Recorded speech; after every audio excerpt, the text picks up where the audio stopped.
Hey everybody, we are here for the Almost Daily Coaching Vlog. Today I'm going to show you a very good stretch. It can be good, it can also be very difficult and challenging and possibly even wrong for you, especially if you're a cyclist or a triathlete. Now here at Human Vortex Training I call this exercise the Spiderman, but a lot of you may know it as a groiner, so to speak. Now what this is a exercise to help go through full hip extension on one side. It's a long lunge position while getting hip flexion on the other side. Now this is an exercise that's very difficult for a lot of cyclists and triathletes to do. However, as I mentioned, it can be an excellent exercise if you are scaling it correctly for you. So what I'm going to show you today is how to properly modify it for you and allow you to be able to get a little bit more out of your home workouts. Now when you're doing this exercise, I would recommend doing it after having warmed up a little bit. We usually use what I call, again, these are called Spidermans. At the end of your dynamic warm-up, this is usually one of the last 2 or 3 exercises that we'll use because of the coordination we need to have as well as the length and strength through range of motion that you need to have in order to do these properly. So this is an exercise that I'm doing at home currently for myself for my knee, which is finally recovering, as well as my ankle. However, this is an exercise that a lot of HVT athletes will be familiar with because they currently have had them in the past, and if you haven't had them yet, guys and gals, you will get them soon. So let's take a look at how to do them properly. So the first thing we're going to do as we go through our Spiderman, we want to make sure that we're taking a long enough step forward that we're not having to wiggle our back foot. So this is one of the mistakes I see a lot of people make, is they take too short of a step and then they come down and they lift the back foot up. Well, we've now lost that stability in that front knee that we're trying to gain you. We're getting a deceleration force in through that front knee, trying to get you to be able to stabilize that knee so the hamstrings, the glutes are all fired, the hip flexors and abs on this side are all fired to help keep you stable. And as soon as you lift that leg up, you've now changed the dynamics of those force vectors and the muscles and how they're firing. So we really want to make sure that it's a long enough step for you. Now, we don't want to pull a groin or anything, so it's only as long as you think you can. Start off small, and then you can always correct a little bit. So here, I know I can go about 3 blocks. Now from here, I'm going to drop my hands down. Both hands are on the inside. So let me make sure you guys can see that here at home. So we're going to come at an angle. Both hands come on the inside. And this is one of the mistakes. The second mistake that's very common here is a lot of people tend to go through and they'll have the hand on the outside. So they're missing that stretch in the back leg. Now, my hip flexors are finally opening on this side, so I'm able to actually go through and get this. And this is where we'll use the modification to help you out. So a lot of cyclists, a lot of triathletes, you're going to look like this when you come through. You're going to be here. This is your full extension. We want to try and actively fire the glute a couple times to come through. Then we're going to come up and back to get a dynamic hamstring stretch on the front leg. Both hands are flat on the ground. We're going to come down, lifting the chest up and back. Deep breath in and out. And then you're going to try and stand. And we want to stand lifting all of this together. So that's the last mistake we often see people make, is that when they come out of the Spiderman, we'll actually see them come up, come down. This is with a hip lift, by the way, and then they'll do this to stand. Well, you're not getting the full benefit for that posterior chain, and you're not building your abilities to actually stand and produce stability. So a lot of people will go to the Indo board or balance stuff before they can even do something as simple as that. You're just cheating yourself out of tons of gains from the basic simple things. If I told you that cornering could make you faster and help you win a race, wouldn't you want to practice that instead of adding more watts to your FTP? Most people, the honest answer is, no, I want to add to my FTP. But these are the simple skills that you practice frequently that will help you. Now, so that was my good side. Good side. Now, here's my other side. Let's do it so you can see on the outside. So I'm going to step. So you'll notice I have a little bit of balance there. Coming down, both hands flat. I'm going to come down, squeeze the glute.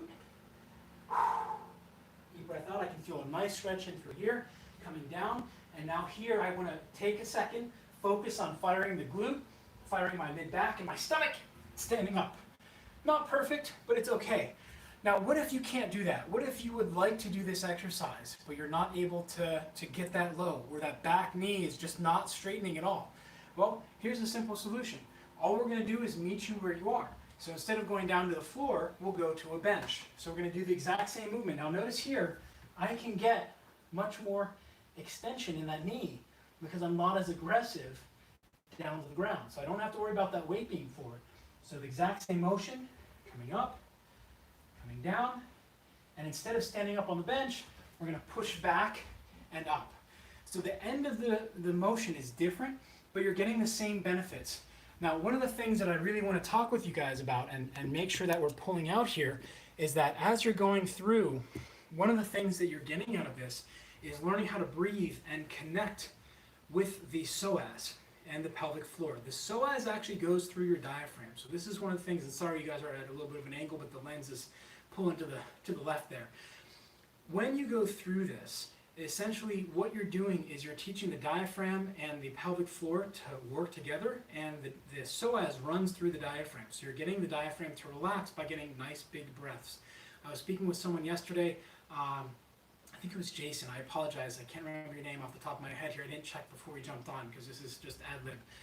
And he had purchased the Vortex Method book, and he said he was just starting to use the Crocodile Breathing on the bike. He did a 2-hour ride, and he noticed immediately, within a couple seconds of using the Crocodile Breathing, his heart rate dropped between 10 and 15 beats per minute during his ride. Think about that. We've now taken you out of the red zone and brought you down. Now, the awesome part about this and the cool part about this, and again, I think it's Jason, my apologies, I probably got it wrong. The really cool thing about this is that he's going to see even better results. This is the basement. This is like a basic, if you want to call it a hack. It's a skill, just like cornering, just like braking, just like bumping.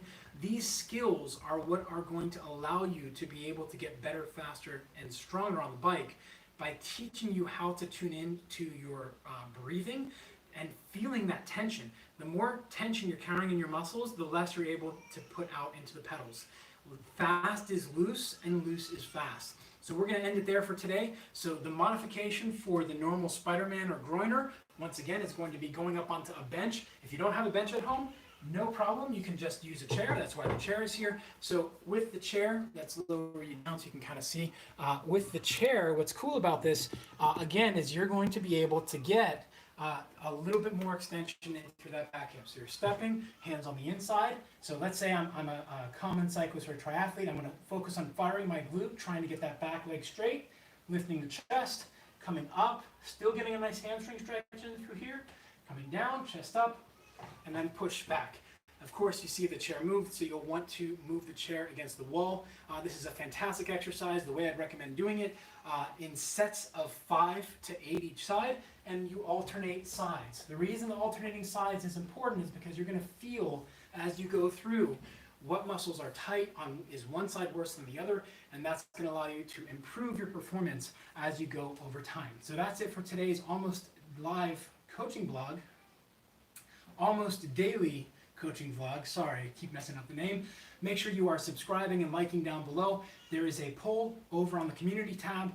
Let me know what you'd like to hear about. Right now the votes are higher for strength training. We do have some mental training coming up as well this week, so make sure you tune in for that. Again, like the video, subscribe, make sure you hit the bell icon so you know every time that we go live.